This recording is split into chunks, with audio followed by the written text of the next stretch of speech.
तर मुंबईच्या राजकारणामध्ये रेहमान डकेतचा मुद्दा चांगलाच गाजतोय। मुंबई अमित शहांच्या घशात जाऊ देणार नाही। रेहमान डकेत कोण हे मुंबईकरांना माहिती असल्याचं म्हणत राऊतांनी शिंदेंच्या टीकेला उत्तर दिलं होतं। त्यावर आता मंत्री चंद्रशेखर बावनकुळे आणि संजय शिरसाट यांची ही प्रतिक्रिया समोर आली। त्यांना बोलायला काही मुद्दे नाही।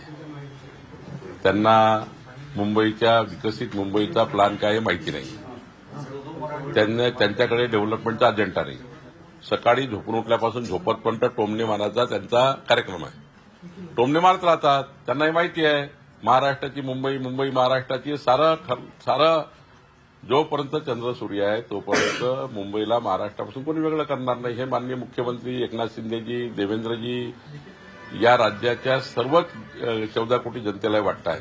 आणि त्यामुळं हे जे आहे ना हे फक्त काहीतरी दिवसभर टीव्हीमध्ये दिसलं पाहिजे, दिवसभर चाललं पाहिजे, काहीतरी लोकांनी आपल्याला ते सकाळी फेसबुकवर कॉमेंट केले पाहिजे, काहीतरी आपले लाईक्स डिसलाईक राहिले पाहिजे लोकांमध्ये, म्हणून ते करत राहतात।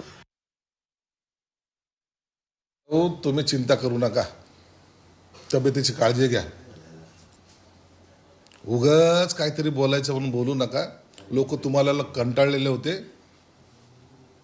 आता आजारपणा आहे तुम्हाला, त्यात आता तुम्ही पहिले बरे व्हा, चांगले ठणठणीत व्हा आणि त्या उबाटाची वाट लावा।